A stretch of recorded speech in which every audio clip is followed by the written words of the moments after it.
Kürt sorunu çözümsüzlük toplumsal muhalefet teslim almanın aracı kılınıyor.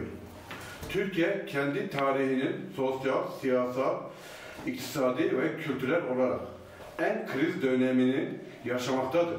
İktidarın mevcut çokluk krizi, küresel kriz üzerini örtbas etmeye çalışa bilmekteyiz. Bilmekteyiz ki içinden çıkılmaz bu halin nedeni küresel kapitalist sistemin varoluş krizine Türkiye'nin kendi varoluş krizinin eklenmesidir. Çözümsüzlük AKP, MHP iktidarı tarafından toplumsal muhalefeti teslim almanın aracısı kılınırken çözüm ise başta mevcut iktidarın kaybetmesi ve ülke halklarının barış, huzur, refah, özgürlüklerle buluşması demek olacaktır.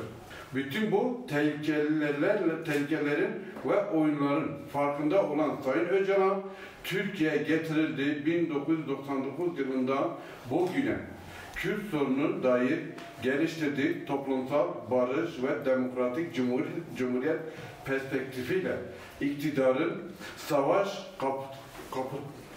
kutuplaştırıcısı politikalarını boşa çıkarmaya çalıştı.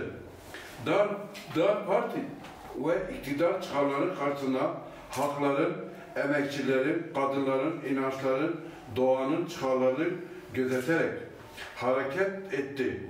İmralı'da bulunduğu 23 yıl boyunca toplum karşıtı her düşünceye, ideolojiye karşı toplumun çıkarlarını savundu ve savunmaya devam ediyor. Bu gerçekten hareketle İmralı Adası halkların köleliği sömürüye dayatan anlayışıyla demokrasi ve özgürlüğü geliştirmeye çalışan anlayışın temel mücadele sahası oldu ve olmaya devam ediyor.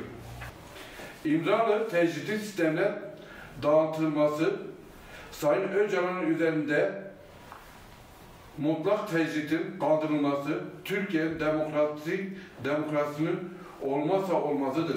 Demokratik bir Türkiye gelişmesi, Orta Doğu barışın gelişmesi için ilk yapılması gereken tecritin kaldırılması ve Sayın Öcalan ailesiyle, avukatlarıyla, bağımsız heyetlerle objektif koşullarda temasın sağlanması 12 Haziran'da yapacağımız yürüyüşte bu görüşmelerin başlanması için önemli bir adım olacaktır. Halkların bir arada eşit, sömürüsüz yaşayabilmesi için tecritin bitmesi gerekiyor.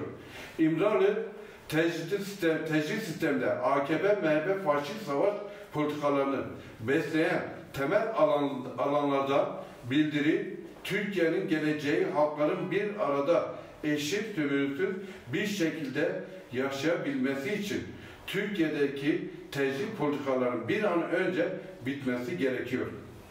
Türkiye'nin geleceği için bütün uluslararası kuruluşlar, STK'lar, kadınlar, gençler bulundukları her alanda tecrite karşı mücadeleyi büyütmeye davet ediyoruz.